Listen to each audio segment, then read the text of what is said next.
जय हिंद दोस्तों, बहुत बहुत स्वागत है आपका विक्ट्री ऑफ IS20 में। दोस्तों आज के इस वीडियो में हम लोग बात करने वाले हैं NIA के बारे में। दोस्तों NIA क्या है? यानी कि राष्ट्रीय जांच एजेंसी, यानी कि नेशनल इन्वेस्टिगेशन एजेंसी। इसके बारे में दोस्तों, नेशनल इन्वेस्टिगेशन एजेंसी के बारे में आज हम बहुत ही ज्यादा डिटेल में आपको जानकारी देने वाले हैं।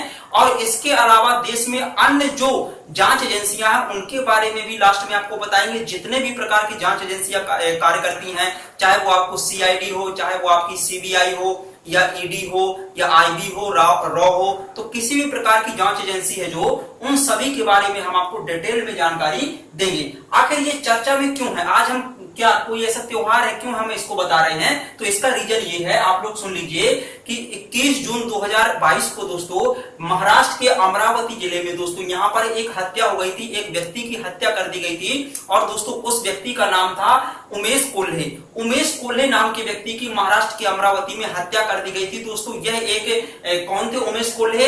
यह दवाई बनाने वाले व्यक्ति थे, यानी कि फार्मासिस्ट थे। ठीक है, तो ये दवाई बनाने वाले व्यक्ति थे। इनकी हत्या हो गई। अब इनकी हत्या की जांच चल रही थी। दोस्तों जो इनकी हत्या की जांच चल रही थी, तो इनकी हत्या के बारे में कुछ पता नहीं चल रहा था। तो केंद्र सरकार को लगा कि शायद इसकी हत्या के पीछे कुछ आतंकवादियों का हाथ हो या इस तरह के किसी संगठन का हाथ है। तो केंद्र सरकार ने, यानी कि केंद्रीय गृह मंत्रालय ने यह केस किसको सौंप दिया? इसकी हत्या की जांच करने का केस दोस्तों NIA को सौंप दिया। ठीक है, अब ये NIA को क्यों सौंपा, CBI को क्यों नहीं सौंपा, CID को क्यों नहीं सौंपा, इसका रीजन भी आपको थोड़ी देर में सब पता चल जाएगा कि NIA को क्यों ही यह केस सौंपा गया। इसके बारे में आपको सब कुछ पता चलने वाला है। तो देखिए, पहले समझ लीजिए NIA क्या है। NIA क्या है, यानी कि नेशनल इन्वेस्टिगेशन एजेंसी क्या होती है? दोस्तों NIA एक प्रकार की केंद्रीय आतंक रोधी कानून प्रवर्तन एजेंसी है। केंद्रीय आतंक रोधी कानून प्रवर्तन एजेंसी है। इसका मतलब दोस्तों ये होता है कि यदि देश के अंदर कहीं भी बम विस्फोट होता है, किसी भी प्रकार का देश के अंदर हमला होता है, या फिर देश से बाहर कुछ इस प्रकार की गतिविधियां होती हैं दोस्तों, तो यहाँ पर NIA को केंद्रीय गृह मंत्रालय आदेश देगा जांच करने के लिए। यानी कि NIA तब जांच करती है जब किसी हमले के पीछे या बम विस्फोट के पीछे या किसी भी प्रकार की एक्टिविटी के पीछे कोई आतंकी हाथ लगने का एक अनुभव हो रहा हो। यदि केंद्र सरकार को लगे कि यहाँ पर आतंकवादी गतिविधियां हो रही हैं, तो उसकी जांच करने का फिर ये किसको अधिकार होगा? NIA को, नेशनल इन्वेस्टिगेशन एजेंसी को होगा। ठीक है, तो इतना आपको यहाँ पर याद रखना है। क्लियर? अब देखिए NIA के बारे में थोड़ा सा और देख लीजिए। NIA का गठन दोस्तों 2008 में राष्ट्रीय जांच एजेंसी अधिनियम 2008 के द्वारा किया गया था। NIA का गठन एक अधिनियम के माध्यम से 2008 में किया गया था। दोस्तों 2008 में इसका गठन इसलिए किया गया था क्योंकि दोस्तों 2008 में मुंबई में हमले हुए थे, जिसको हम बोलते हैं 26/11 के मुंबई के हमले। तो दोस्तों नवंबर 2008 में जो मुंबई में हमले हुए थे, उन्हीं हमलों की जांच करने के लिए ऐसा लग रहा था कि यहाँ पर आतंकवादियों का हाथ है। इस कारण से NIA का, नेशनल इन्वेस्टिगेशन एजेंसी का गठन किया गया था। तो 2008 में इसका गठन किया गया दोस्तों, और 2009 से इस एजेंसी ने कार्य करना प्रारंभ कर दिया। इस एजेंसी ने कब से कार्य करना प्रारंभ किया? 2009 से इसने कार्य करना स्टार्ट कर दिया। ठीक है, इतनी बात समझ में आई। अब इसके बाद देखिए NIA का क्षेत्राधिकार क्या होता है, यानी कि यह कहां कहां पर जांच कर सकती है। तो देखिए नेशनल इन्वेस्टिगेशन एजेंसी जो है दोस्तों, इसका पूरे भारत में क्षेत्राधिकार होता है, यानी कि पूरे भारत में यह जांच कर सकती है। इसके अलावा देश के बाहर भारतीय नागरिकों पर इसका अधिकार लागू होता है। यदि देश के बाहर कोई व्यक्ति भारतीय नागरिक है तो उसकी भी जांच करने का अधिकार NIA को होगा। ठीक है, तो यह NIA का क्षेत्राधिकार है। क्लियर? अब देखिए इसकी थोड़ा सा जांच प्रक्रिया देख लीजिए। ये किसके कहने पर जांच करती है? क्या केवल केंद्र सरकार के कहने पर जांच करती है?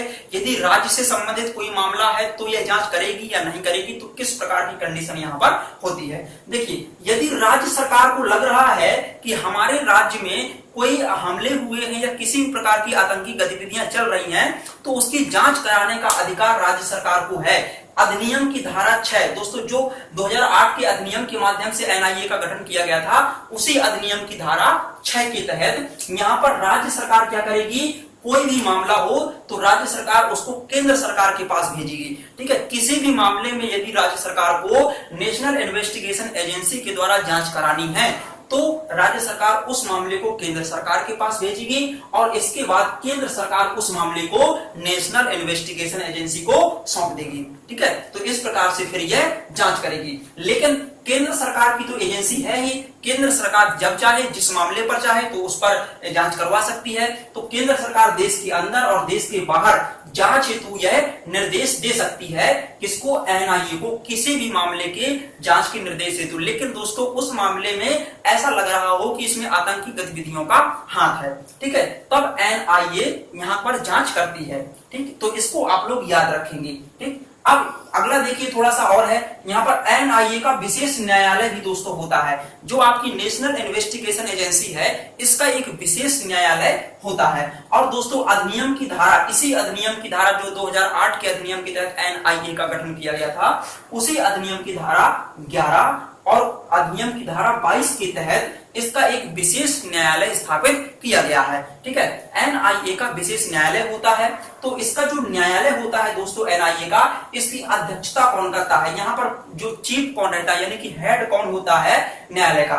तो देखिए दोस्तों इस न्यायालय का हेड एक कौन होगा, न्यायाधीश होगा। ठीक है, और जो न्यायाधीश होगा इस न्यायालय का हेड, उसकी नियुक्ति कौन करेगा, उसकी नियुक्ति दोस्तों केंद्र सरकार करती है। और केंद्र सरकार किसके कहने पर करेगी, केंद्र सरकार दोस्तों सीजीआई की सिफारिश पर उसकी नियुक्ति करती है, यानी कि chief justice of India, supreme court का मुख्य न्यायाधीश। और मुख्य न्यायाधीश के कहने पर दोस्तों किसकी, न्यायाधीश की नियुक्ति की जाती है, यानी कि एनआईए के अध्यक्ष की, जो विशेष न्यायालय है उसके अध्यक्ष की नियुक्ति की जाती है। तो इतना आपको यहाँ पर याद रखना है। ठीक, इसके अलावा देखिए दोस्तों यहाँ पर एक अतिरिक्त न्यायाधीश भी होता है। यहाँ पर अतिरिक्त न्यायाधीश जो दोस्तों होता है वो हाई कोर्ट के कहने पर इसकी नियुक्ति की जाती है। तो एक हाई कोर्ट से भी, हाई कोर्ट के निर्देश पर भी एक अतिरिक्त न्यायाधीश यहाँ पर रहता है। तो कुछ लोगों को मिलाकर के एनआईए का एक विशेष न्यायालय बन जाता है। ठीक है, इसको आप लोग यहाँ पर याद रखेंगे।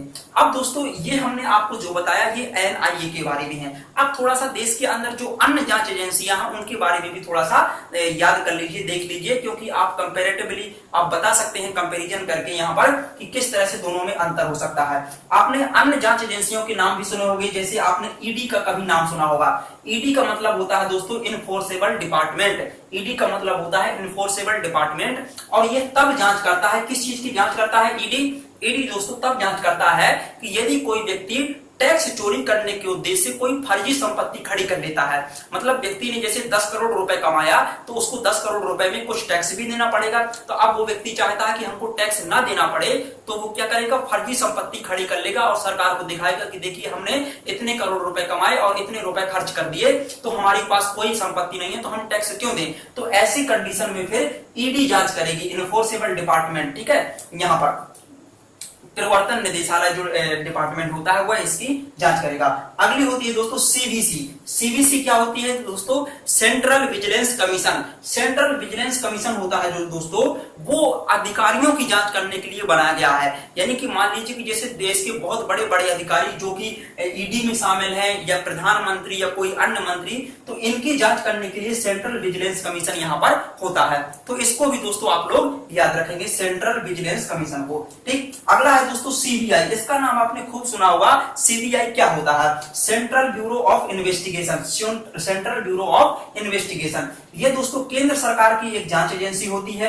यह केंद्र सरकार के कहने पर जांच करती है। देश के अंदर यदि किसी भी प्रकार की गतिविधियां इलीगल चल रही हैं तो उनकी जांच करने का, ये देश के अंदर किसी भी प्रकार का मैटर सामने आ रहा है तो वह सीबीआई के अंडर में आएगा, यानी कि सीबीआई इसकी जांच करती है। और दोस्तों एक होता है सीआईडी। सीआईडी दोस्तों राज्य सरकार के कहने पर जांच करती है। सीआईडी तो आपने एक शो भी आता है टीवी वगैरह में, तो आपने वो देखा होगा। सीआईडी राज्य सरकार की होती है एजेंसी और सीबीआई केंद्र सरकार की केंद्रीय जांच एजेंसी होती है। ठीक है, अगला है दोस्तों एनसीबी। एनसीबी आपने सुना होगा, नारकोटिक्स कंट्रोल ब्यूरो। क्या होता है दोस्तों इसका full form? Narcotics control bureau. तो दोस्तों जो नारकोटिक्स कंट्रोल ब्यूरो होता है इसका मुख्य काम होता है यदि कहीं पर इलीगल शराब की बिक्री हो रही है या ड्रग्स की सप्लाई हो रही है तो ऐसी चीजों की जांच करने का अधिकार एनसीबी को होता है, नारकोटिक्स कंट्रोल ब्यूरो को होता है। अगला एक होता है दोस्तों एक एजेंसी आपकी रॉ। रॉ का नाम आपने सुना होगा, RAW यानी कि जो रॉ है, रॉ का मुख्य कार्य क्या होता है? रॉ का मुख्य कार्य होता है दोस्तों भारत के बाहर की खुफिया जानकारी एकत्रित करना। देश के अंदर की नहीं, देश के बाहर की खुफिया जानकारियों को एकत्रित करना दोस्तों रॉ का काम होता है। रॉ का फुल फॉर्म क्या होता है? Research and analysis wing. Research and analysis wing raw का फुल फॉर्म होता है। और दोस्तों इसका कार्य क्या है? देश के बाहर खुफिया जानकारियों को एकत्रित करना, बाहर की जानकारियों को एकत्रित करना। एक होती है दोस्तों आपकी एक संस्था आईबी, यानी कि इंटेलिजेंस ब्यूरो। तो इंटेलिजेंस ब्यूरो दोस्तों रॉ की तरह होती है, बट लेकिन अंतर इतना है कि रॉ जो है वो देश की बाहर की खुफिया जानकारी एकत्रित करती है, जबकि इंटेलिजेंस ब्यूरो है जो दोस्तों वो आपके देश के अंदर की जानकारियों को, खुफिया जानकारियों को एकत्रित करने का कार्य करती है। ठीक है, तो इतनी चीजें दोस्तों अन्य संस्थाओं के बारे में आपको याद रखना है।